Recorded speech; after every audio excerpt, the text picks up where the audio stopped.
Welcome back, ladies and gentlemen. Happy to see you all here. And I hope you had a good break, some time to do the networking, and are now ready to continue with our panel where we talk about how non-EU countries could access the European Union's digital market, so both them and the European Union can benefit from it. But before we start, I would like to explain what the single market and digital single market mean. I have a legal background, I'm a lawyer, and I like when definitions are clear. So the single market is an ecosystem that ensures free movement of people, goods, services, and capital. And it removes technical and legal administrative burdens. Nowadays, we add the word digital in front of everything.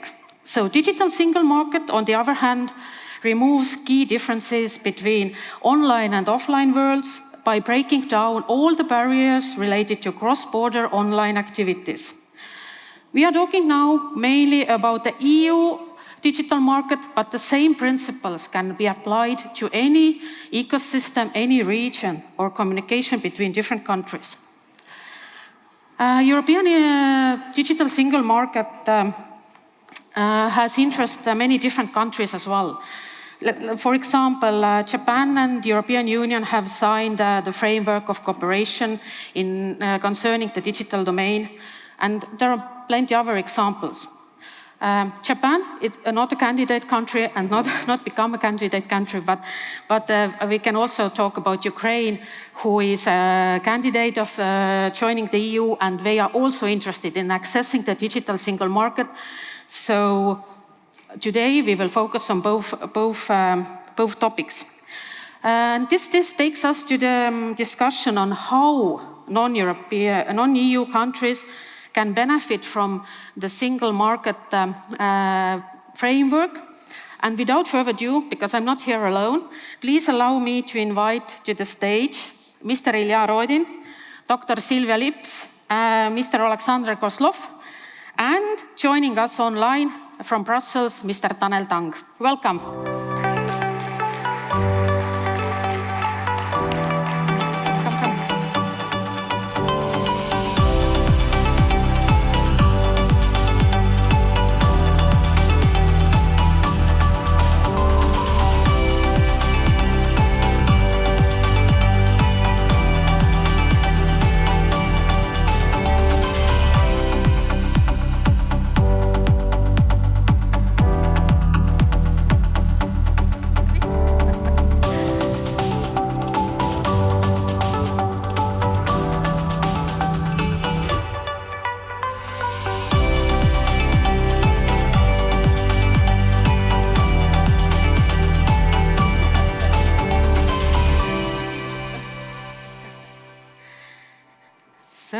Dear panelists, welcome once again.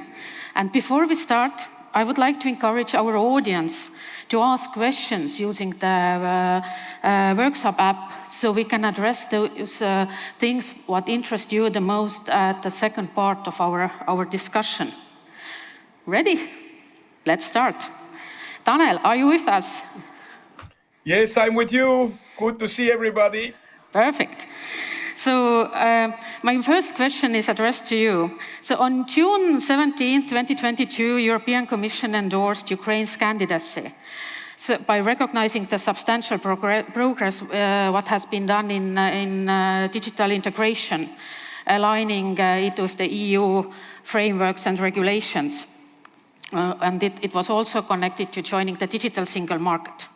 So could you, Tanel, please explain what implications does this expanded framework have, and what opportunities might it offer to non-EU countries like Ukraine, or to any other country who is thinking about joining the market? Thanks a lot, Piret, and pleasure to participate this panel. Apologies that I cannot be there in Tartu in the European capital of culture, but I hope that the messages will come across well through this video connection. I think that coming to your question, I would first like to emphasize that Ukraine's path to the European Union is not something that started 2022. Revolution of Dignity very clearly showed where the minds and hearts of Ukrainian people belong to. And after that, we have seen impressive results, not only in the digital area, but also overall in carrying out important reforms for the country and for the people. I'm here talking about the anti-corruption reform, justice sector reform, public administration reform.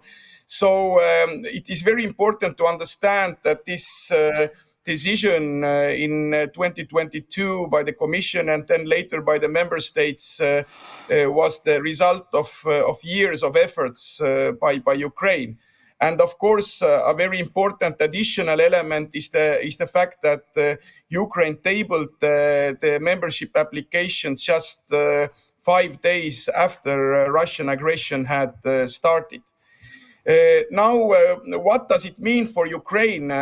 Ukraine will hopefully soon launch the negotiation process with the European Union. It will not cover only digital chapter, obviously, but all the other more than 30 chapters. Ukraine has to align itself fully with the EU acquis. And then by the end of this process, member states have to also agree that Ukraine has indeed done that. So it is not something that will happen overnight, but if it will happen, Ukraine will be fully part of the EU market, and digital is just one sector. I should add here that this is not only for Ukraine, but the EU has other candidate countries in the Eastern Partnership region, for example, Moldova and Georgia, but then also Western Balkan countries. So those are all the countries that have opportunities to fully benefit from the EU digital single market when they are members of the European Union. There is a second aspect what I would like to stress, and this is the EU-Ukraine Association Agreement. This is a very comprehensive agreement that provides numerous opportunities to Ukraine in different areas. And in the area of telecommunications or digital, there is a unique opportunity for Ukraine to become the part of the internal market even before the full accession to the European Union. The condition of that is that Ukraine will fully align itself with the EU acquis, and then on the basis of that, the member states take the decision. And I can give you one very good examples where we are working with Ukraine on a very concrete project, and this is integrating Ukraine into the EU roaming space. Now, the third element of your question, what kind of implications for other countries, for the Western Balkans and other Eastern Partnership countries, I already explained, but when we expand our global outreach, of course, the reference that you made to the agreement with Japan is, I think, something interesting also for other regions. And of course, the other countries can look into that agreement and see what kind of relevance does it have for them. I think I stop here and happy to discuss the issues further. Thank you. Thank you so much, Tanel. Let's continue. Oleksandr. We all know that Ukraine has been proactive in aligning its digital strategies with those in European Union, and by fostering integration across different sectors of the digital markets. So could you please share insights into Ukraine's current approach, and what are the short-term plans to even deepen this integration? And additionally, what pathways are available for other non-EU countries to leverage the digital single market and to become a member of that? Yeah, thanks. Indeed, Ukraine participates in most of the digital initiatives, and as it was numerously discussed today already, Europe is very good at regulating. There are dozens of regulations that needs to be harmonized in order to be invoked by the non-EU country. And in our specific case, of course, as Tanel said, the association agreement provides numerous opportunities. This is a very comprehensive tool that is being used, and it not only provides the directions for cooperation in various chapters and basically sectors of economy, but also gives us a multilateral forums where we can talk and discuss what are the issues and what is the progress and what else has to be done. So that was the approach that Ukraine took for several years and continues to do so, but currently Ukraine is trying to be even more proactive in a way when we are not only looking on the obligations in the association agreement, but because association agreement is a dynamic instrument, it has the principle of dynamic approximation, and we are looking on the fresh initiatives of the European Union, and we try to participate in them directly and move parallel with the EU. So what it gives to us as a non-EU country, first of all, we believe that we share the same principles on the governance with the EU, and we believe that if this regulation was developed, and believe me, that's a very comprehensive mechanism to develop the regulation in the EU. If it was developed, that is the best possible solution that could work cross-border, because when we talk about the national services and the national tools, Ukraine had already a well-established e-governance system with most public services available online, with a mobile application that provides you the access to the digital documents, to the digital services, etc. But when it comes to the cross-border interoperability, then it's a completely different topic, and you have to understand that if you have a specific service, doesn't mean that the other country has this service, and there is nowhere to knock, and maybe there is no data to share, and that is where the EU regulations are like gold to us, because then you can see what is to be expected. And I think for other non-EU countries, this is like a guidebook with best principles that you can follow and implement in your national country. Also taking into account that the EU normally, when it comes about the digital tools, they will also provide the reference implementation of the model. So the non-EU country could use the reference implementation to roll out the technical solution that could be used nationally, but also between other countries of the blocks that are outside of the EU. So this is the main lessons learned from us, and unfortunately there are no pathways, there are only hard work, and we are still on this way, and we believe that we will reach interoperable services in the end of the day. Very good, thank you. We talked about the political and theoretical approach or requirements and regulations to this topic, but Illia, you are the practitioner. You are the head of the development department, and you know how things actually get done. So let's talk about real examples. When we talk about digital single market and cross-border services, the digital signatures and trust services are the foundation, because when we move data cross-border or interact between the registers, we have to trust, we have to know who is sending or validating the information. And I'm not sure if everyone knows, but Ukraine was the first non-EU country whose COVID certificate was recognized by the European Union. I know COVID is something hopefully behind and in the past already, but it was a cross-border service. It was service enabling to access to the market, let's say so. So Illia, I know you have been very heavily related to that, and could you please share your experience? How was it developed? How was it implemented? So please.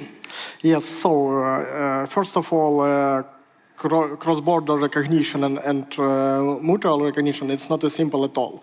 It's all of that. It's required. It's readiness from the legal side, from politics side, from technical side, etc. But of course, everything starts from politics. Maybe this was like main reason why this project became so successful and going so fast. That's a moment where governments worldwide, in their attempts to back for their citizen ability to their usual travel routine, cooperated and implemented standards that service. You're absolutely right that Ukraine became a first non-EU country which attended to this process. So that may be the most important reason why we also with success in this way. It's first of all support from the politics side. It's that we intended in this process our ministry in-house development team. We use very intensive use open source part of this project, and all of that is play for us. So. This project took near 8 weeks. It includes all. Prepare a legal framework. It's not so simple because 3 ministries participated in this project. It was Ministry of Digital Transformation, Ministry of Health, and Ministry of Foreign Affairs.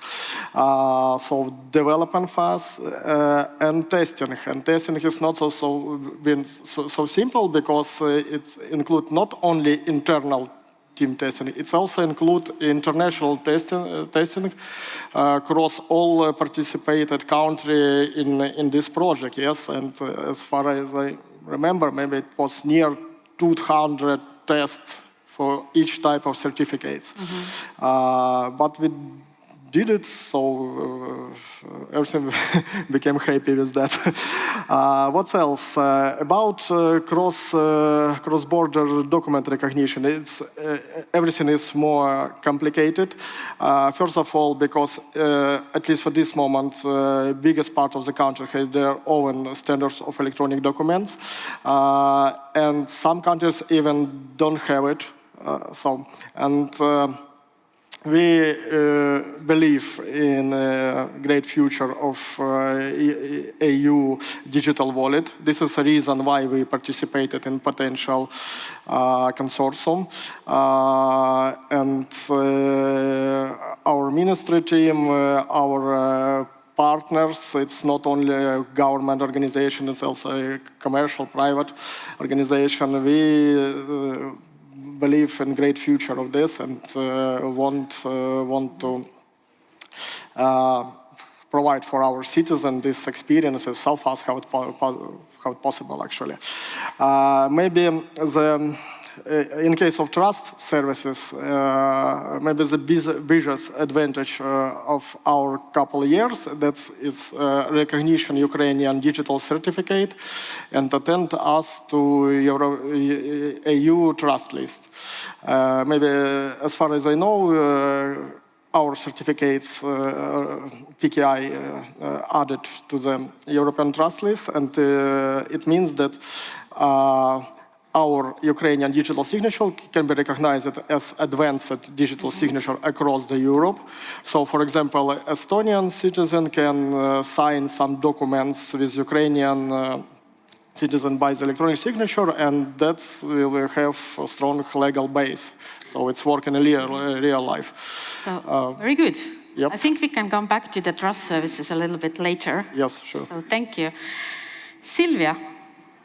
We talked already about the trust services, but we haven't yet talked about electronic identity, which is the cornerstone. And Ukraine has very successfully deployed the infrastructure that is compatible with the European Union standards. So could you provide more details how it was achieved? And additionally, for those who are thinking to do the same. What steps can other non-EU countries take to ensure that their systems are interoperable with the EU's electronic identification framework? Yeah, thank you for this very, very interesting and multi-layer question, Piret, and it's a pleasure to be here as well. Before even going into the Ukraine topic, I actually was very inspired when you were talking about the digital single market in the very beginning. So, and this is, I think, a very good example if you think about the digital market, and the EU has currently removed the barriers in a physical world. Already long time ago, the goods are moving between the countries and everything is quite easy in a physical world. But usually, if you say that the technology is not the problem and it's very easy to kind of make the technology to put in place. So even after the eIDAS regulation, which gives the framework for the whole European authentication and electronic signature, we still see that, little is happening across the borders. So basically, if it's so simple just to make the technical implementation, so it does not mean necessarily that everything is happening and the digital market is so easy to create. So in that sense, I think this is why we are also today here to discuss these topics. And coming exactly to the Ukraine case, so I think the Ukraine has made a really excellent work in this field. And they have been really active, and also they have showed their initiative to learn from the EU experience. They visit different member states. They really try to understand how the implementations are done. So and they do monitor what is happening, because this is a continuous process, because I think the most of people as you mentioned also, that the electronic identity is the cornerstone in terms of access to e-services. So we need to be aware that just a couple of days ago, 20th of May, the new eIDAS regulation came into force that basically changed the whole game again. So it's not the work that has been already done, but this work actually continues. So I think the Ukraine exactly is the good example here, and showed the very great initiative. So, and not only to, in legal matters, but also how to comply with the regulation. So how to actually follow these standards that come from the eIDAS regulation. So this is from the legal perspective, but on a practical side, actually, we cannot totally say that the EU is not able to interact with the other countries, because regarding the interoperability, for example, Estonia and Ukraine already have conducted successfully a pilot while implementing the eIDAS node, which actually makes the cross-border service provision possible. So yes, it's in a test phase, but just to show that this kind of things are possible, I think this is already a very clear and practical example from where to start. So, and when it comes to I really liked also the comment that it's not the things that we talk today, it does not apply only in case of Ukraine, but it can be extended further. So all these candidate countries who today try to comply with these regulations, they really try to follow and they have the same basis to start this kind of initiatives. So basically, when we come back to the final part of the question, then what to suggest to kind of comply with all these and keep up this development. So I would say that it's really important to keep the legislation and all the procedures in line with the eIDAS regulation, which is now, we know that again gives us the work for next at least 2, 3, 5, maybe 10 years. So next 10 conferences will be about. So yeah, I probably, yes, there will be a lot of interesting panels about the challenges, lessons learned, and so on. So we will see, because we need to know what is happening and monitor the legal environment. And really, for those countries who have not been starting the actual implementations for the cross-border So here I do see that there is a lot of room and possibility to have a pilot, for example, some of the countries with whom, like this particular non-EU country, has a more interaction, and to build something on that. So I think these key points are already pretty good to make the next step forward in this case. Very good, thank you. Moving forward, Oleksandr, you are a lawyer, and I know I'm also a lawyer, and you are passionate about the regulation and making the changes, and I try to understand that, and I know that you have been taking part in changing Ukraine legislation as well regarding the recognition of electronic identity services, trust lists. So can you explain what steps Ukraine took to meet EU requirements and to join the trusted list, the third country's trusted list? And also please share what are the key factors that our non-EU countries should consider if they want to get or aim the similar recognition. And now we are talking about the legislation point of view. Yeah, thanks. That's a really long story. I don't know whether we have this time. I will give you 4 minutes. Looking to Tanel here as well, because he was very active in the participation of this pilot making into real life. But yeah, in terms of real life experiences, it's kind of the end goal is the most important to understand in the very beginning. Like, why are we doing that? Why are we trying to adapt this and that legislation or deploy nodes or like trust lists and all these things?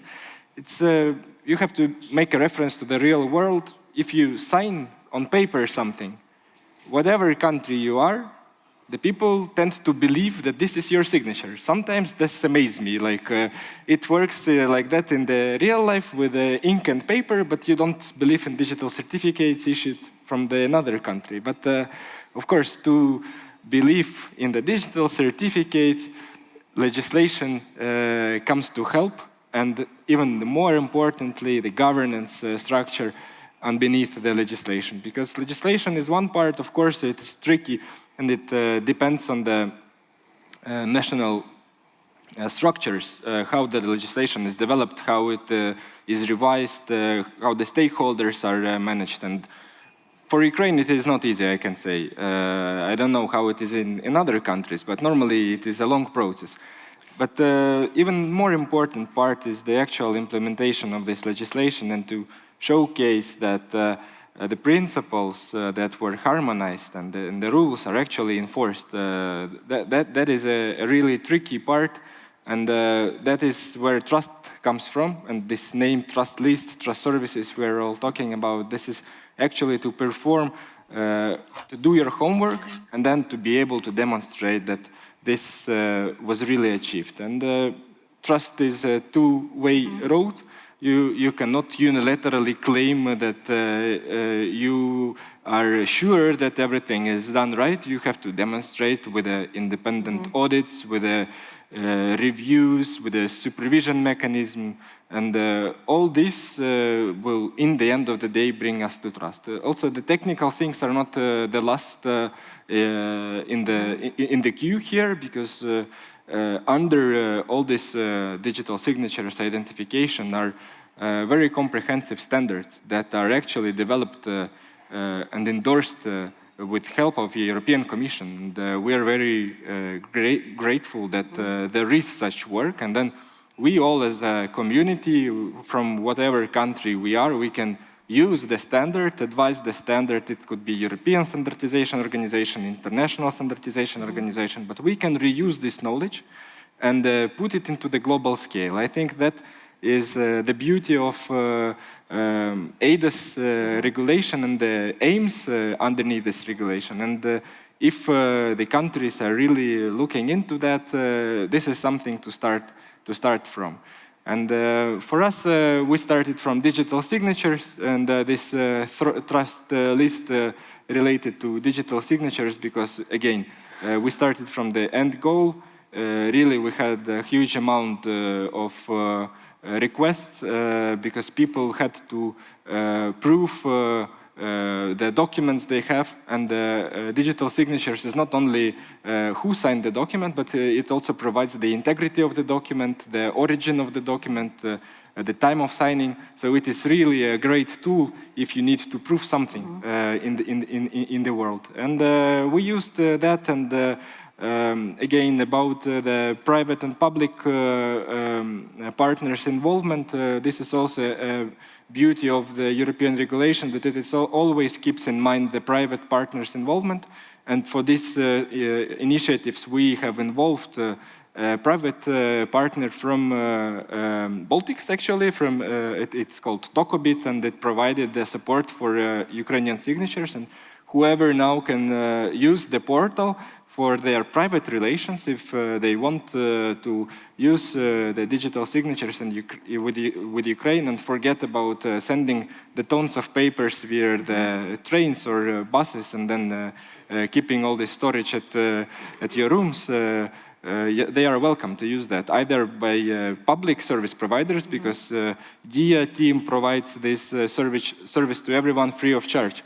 But also there are privately driven solutions, and normally private partners know better what is the need of the end user, and they know how to make solutions sexy. So that is why we have to involve them. And we did, and that was a good lesson learned from us. So this is also a takeaway. Very good, thank you. And some recommendations for the audience for the solutions to use. Moving back to Tanel. You're still with us, I can see. I am here. And perfect. Magic of IT. The European Union has adopted comprehensive frameworks that concern electronic communication, data governance, cybersecurity across member states, across sectors. So when we look at these frameworks and regulations, could you please explain what are the fundamental steps and standards for the non-EU countries that they must meet or align with to participate in the EU's digital single market or any single market? And I will add to this question, a small part from what our audience was asking, that can African countries participate or access the European Union digital market? So please. Look, I think I tried to explain at the beginning that when it comes to the European markets in general, whether it's digital or any other sector, then of course this is for the EU member states. And when Ukraine and other countries in the region are on their way to the European Union, of course, this is what they are aiming for. Now, this does not mean that other countries do not have possibilities. There are possibilities, for example, within the framework of this eIDAS regulation that the colleagues were discussing for the electronic trust services. There is a possibility for international agreement, or for example, in the margins of the cybersecurity cooperation, EU has cyber dialogues with a number of countries, and then also we have our cybersecurity agency who has a framework for international cooperation. So cooperation as such, of course, is possible. It's also possible in more enhanced frameworks. But to give you a list of things that countries have to do to be fully part of something that is only for the EU is not something that I can do. Now, what I can do, however, is to list some of the elements, and this is again learning from the experience of Ukraine, which helps to move the countries to have such agreements with the EU and have closer cooperation. I think first very important point is the alignment of the general digital vision with the EU.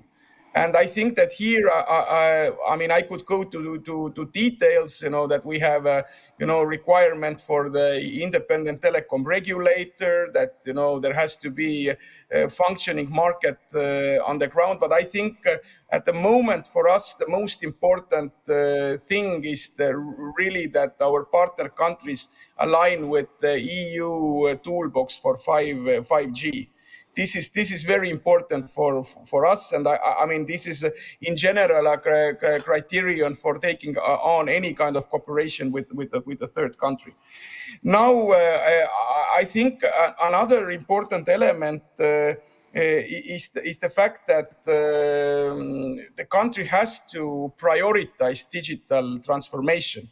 In the case of Ukraine, and we had Mikhailo earlier joining the discussion, he explained how Ukraine prioritized this already some years ago, how the Diia platform expanded rapidly, how lots of reforms had this digital component included.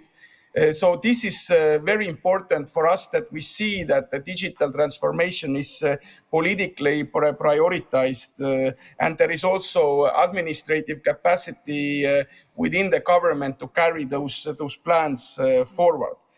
As a third element, I would mention the growth potential of the country, digital growth potential of the country.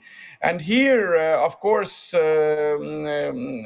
I should refer to the human capital. Again, good example from Ukraine, how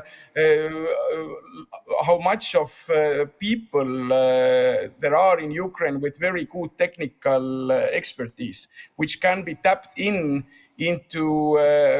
good digital projects, which can be tapped into the startup scene, and then which then can also contribute to the overall digital growth of the country. I think in the case of African countries and also of Caribbean countries, what is interesting is the regional cooperation. That if countries integrate with each other, they create a bigger market among themselves, and of course by this becoming more attractive to the EU to engage in a closer partnership. Final point, Piret, I know I'm running a little bit out of time. No worries. This is all based on the frameworks. There has to be some kind of policy framework, legal framework supporting this. So without this, nothing works. So I mean, again, I come back to this example of Japan. There are other examples of the bilateral agreements that the EU has where digital plays an important role. So I think this is definitely the way where partner countries can look into. Thanks. Thank you so much, Tanel, and thank you for highlighting the main topics or domains that have to be in focus when talking about joining the EU's digital single market. Okay, moving back to the panelists on the stage. Silvia, regulators in the non-EU countries, they work towards the digital integrations. So what are the essential regulatory adjustments needed for them to align their legal systems with EU's electronic identification schemes? And let's not only stay theoretical. Could you also please provide examples where the cross-border eID has been used or can be used? Yeah, thank you for the question. And I think I can tell from my own a little bit more than 15 years of experience that this regulatory process that you were mentioning, this is only I would say the second step of the whole process, because the first step, and now I also see that more and more also the non-EU countries are going towards that direction, that we really need to have the digital strategy firstly in place. And not only the digital strategy, but as we were mentioning, that the eID is part of it, so including the electronic identity and how the ecosystem will work together with different services. So, and if the strategy facilitates the the adoption of different principles, and it's in line with also the European regulations already, because also the Europe started it from the digital strategy, and all the regulations are actually building up this kind of general framework which is built beforehand.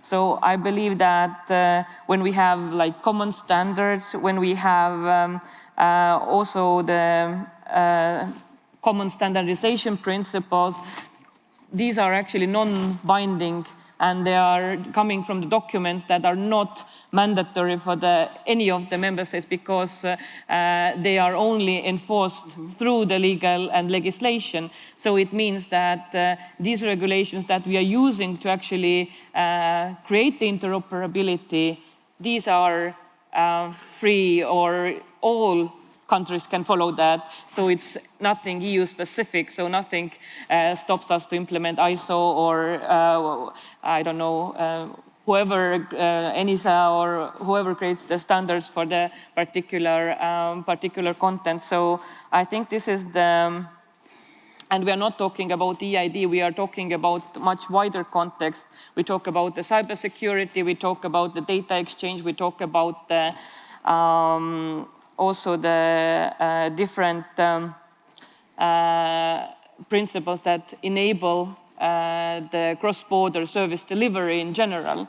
So this is the first point. So after having this kind of digital strategy in place, so then it's possible to analyze the existing legal environment, because every country has its own specifics.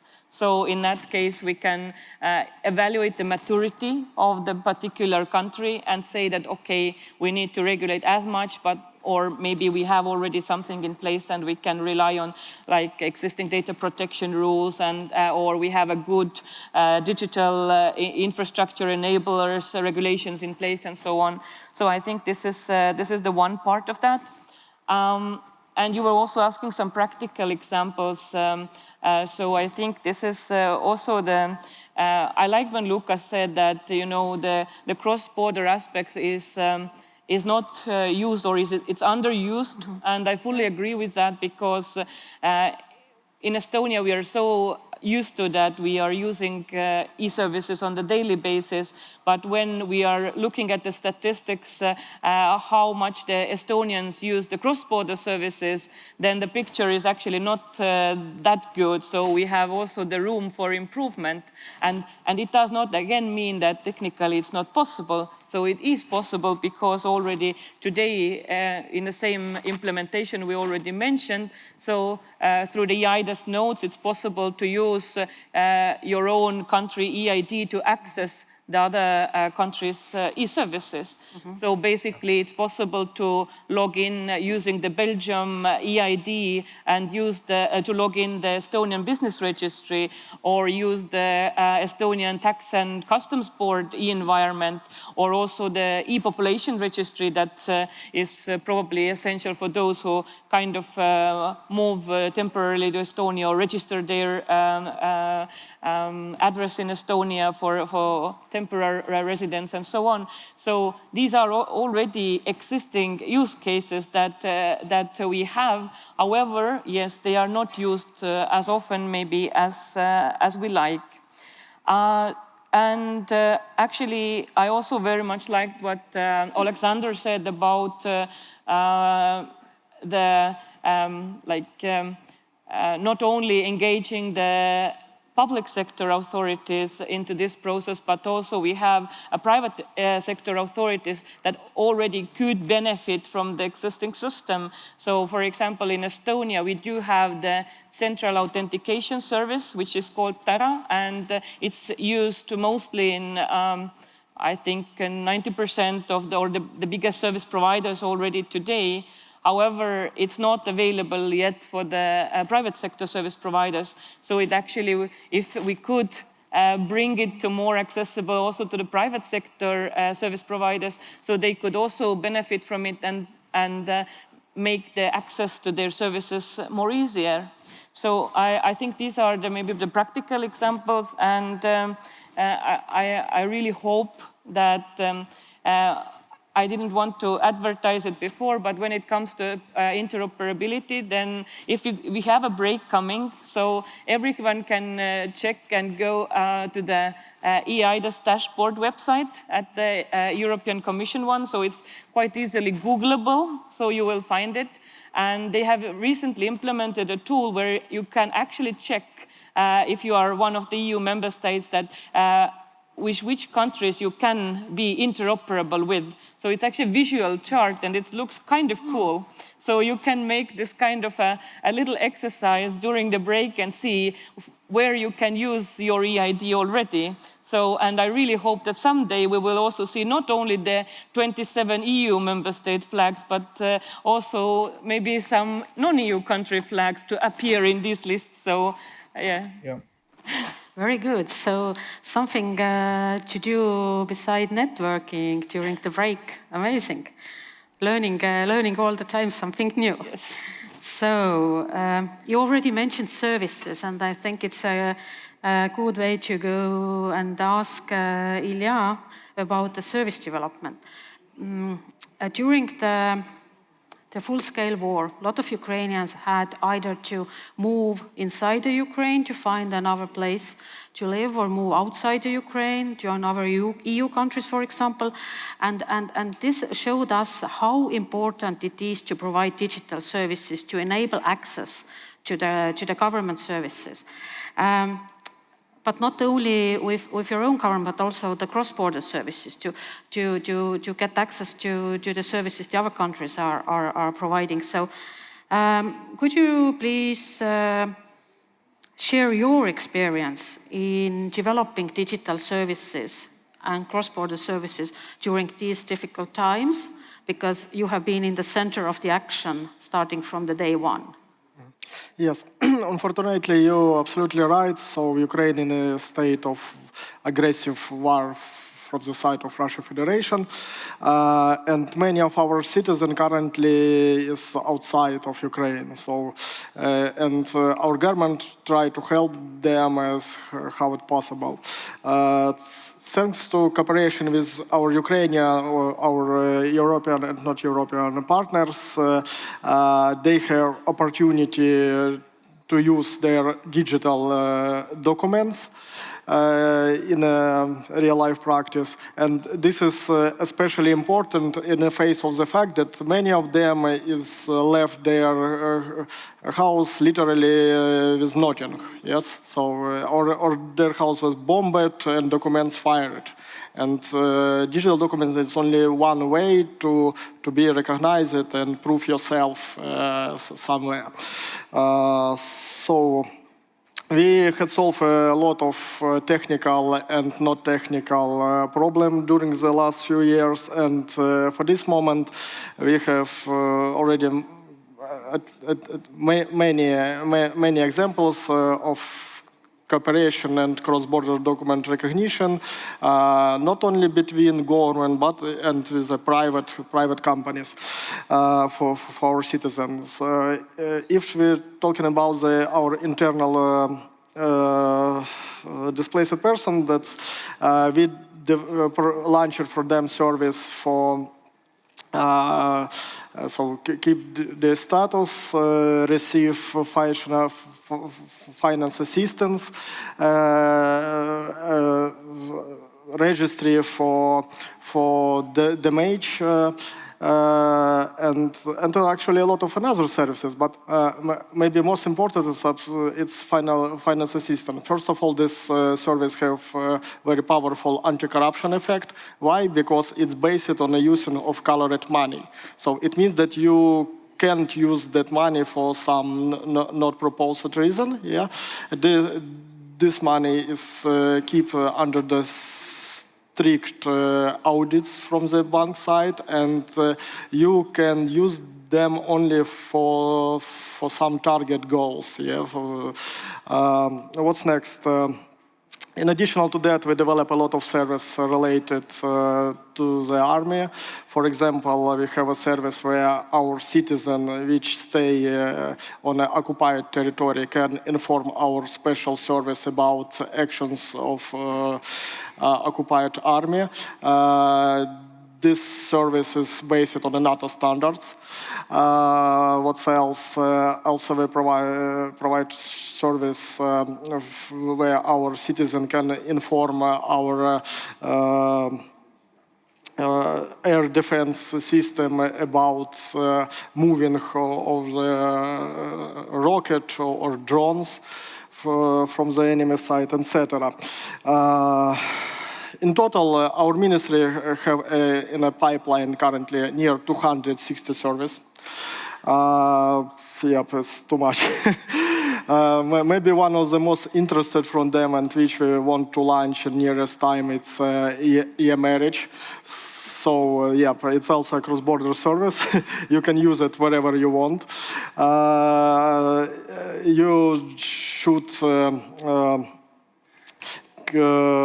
use electronic signature for confirm your intent.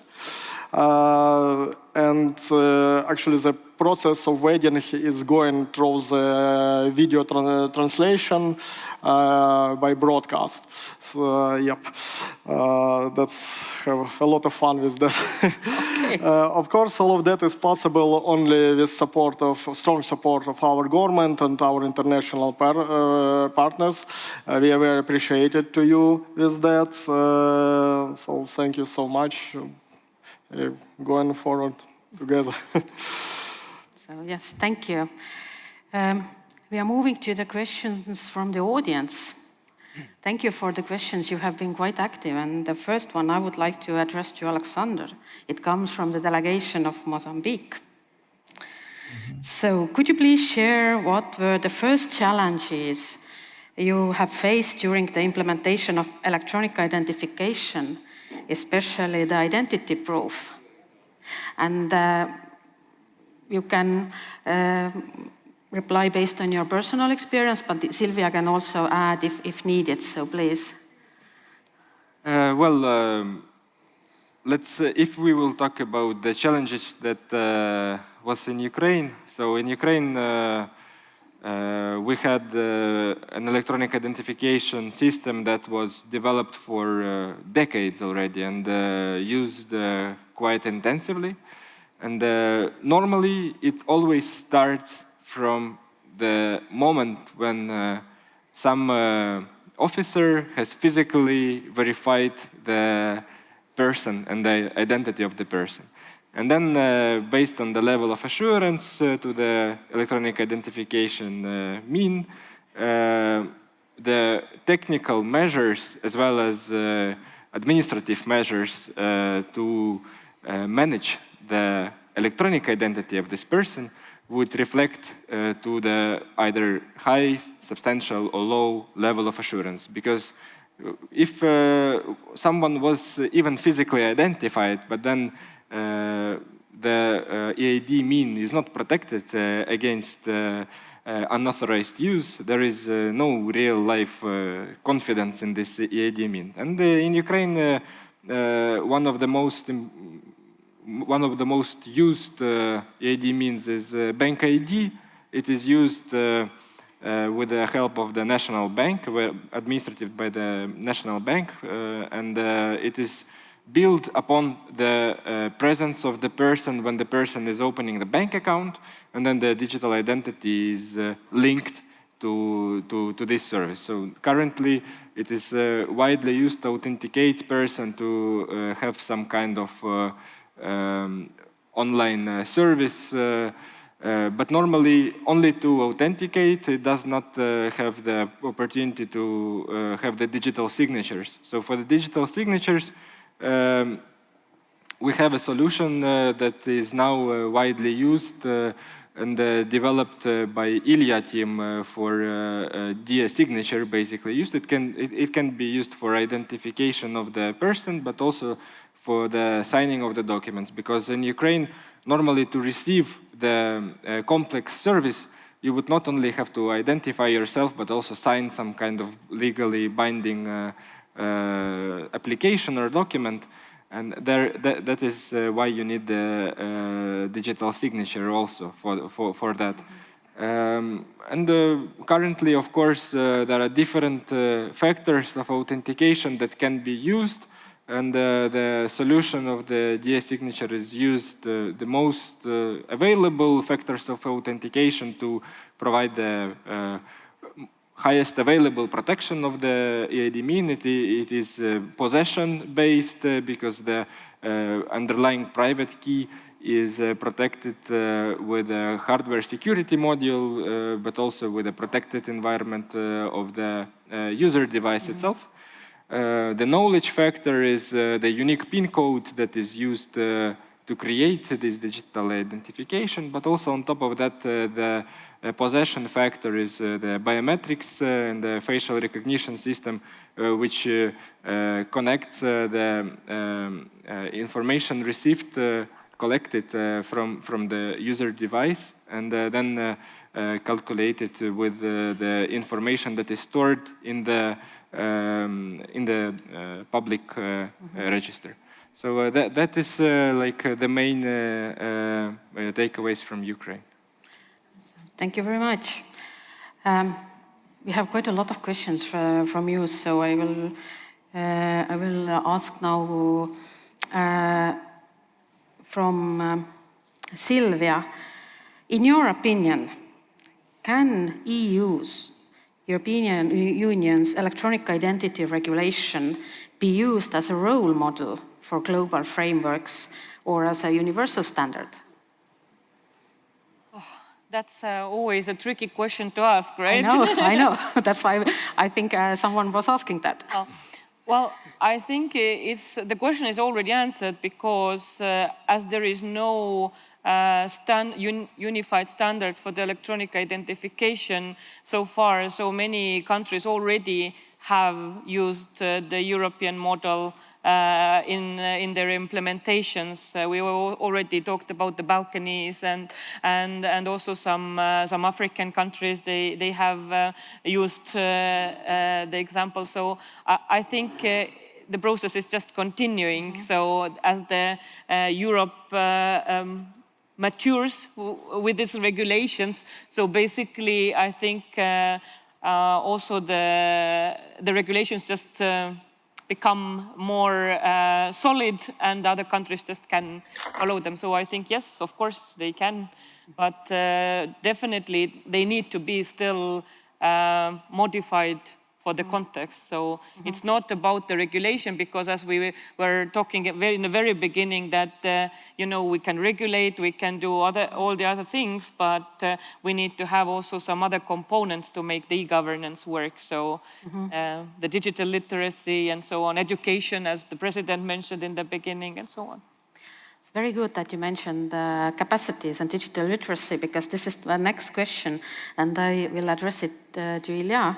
So what initiatives and strategies can be implemented to enhance digital skills among all sectors of population, ensuring that these technological solutions are accessible and beneficial to everyone? Yes, you're right. So digitalization, that's everything sounds cool, but it's not if you can't use it. Yeah. So to increase level of technical education and increase our technical skills of our citizens, our ministry developed a platform. It's called Diia Education. During the last 6 years, 4 years, near 6 million of people finished some courses on this platform. We make very big attention, first of all, of old people, because that many of them have no deep experience with electronic services and unfortunately not understand fully how that works. So we fix it. We provide a lot of courses on a lot of topics, not only related to the digital sphere, also it's related to for example, some housekeeping, some maybe machinery, etc., etc. So it's more about wide education, and even based on some indexes, we increase middle level of technical skills of our citizen, for example, from 37% in 1290 to the 56% in 1224. And we continue to extend a number of courses on this platform. Also, we involve this platform in some studies process in school, university, etc., etc. So in general, that works. Very good. Yep. Okay, we are just about to wrap up the panel, but I have one last question to Tanel. This is a bit intriguing, but in your opinion, what do we have to change tomorrow to speed up the process of joining digital markets? Did you hear us? Tanel? Okay, this is unexpected, but maybe Oleksandr, you can. Well, I will try to give my own perception of this topic. I do not pretend to know everything. Yeah, Tanel is back. Did you hear? Yeah, I heard the question and I wanted to answer. I already managed to say that Commission officials usually don't like provocative questions. But I mean, joining digital market, how to put it? I mean, I think for Ukraine, we are not far because I mean there are some examples where we are taking the work forward very quickly. I referred to roaming, for example. We also hear that the Ukrainian parliament is already taking forward the legislation in this regard. So there are elements here and there where the timeline is quite short. But then, of course, for a longer, for a more comprehensive internal market treatment in digital sector, it will take some time also for Ukraine.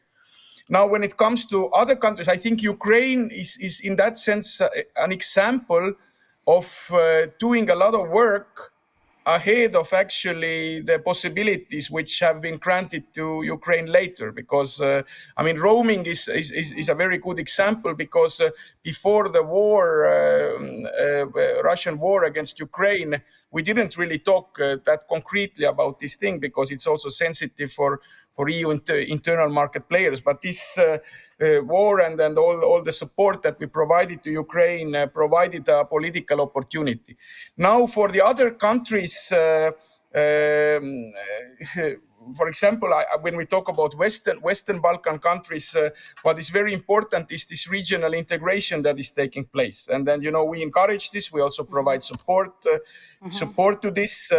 And of course, we have to see in parallel how those countries are moving as a whole towards the European Union. When it comes to other countries, we discussed some of the possibilities. I think the cooperation in the area of electronic trust service is a very good one. There is a legal basis for doing more things. I think that what we definitely have to look from our side is how we provide capacity building support to this.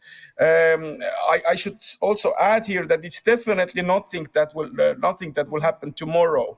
I mean, it's an opportunity. Maybe right now it seems like a far-fetched opportunity, but if efforts are being made, I think that sometimes the far-fetched opportunities can actually become much closer to reality. And then I think, again, Ukraine is a very good example of that. Thank you very much, Tanel. And it's time to wrap up our panel. So, as already said several times, to get access or to join the digital single market, technical interoperability is not the only thing. We also need to address legal and political issues, and we need legal and political engagement together with focusing on skills as well. But if we do that, we will get the benefit out of it, and it is important to promote digital integration and also across borders. Before finishing, I would like to remind you that please be active during the networking, as this will benefit participation of this event. You get more contacts. I know face-to-face interaction is the best, but you can also use Workshop app for that. And please don't forget to visit our partner stands in the expo area, but also online or virtually, so you can learn more about the novelties. I would like to thank our audience and our panelists for participating. And now, before we go to the lunch, please give a round of applause to them. Thank you so much.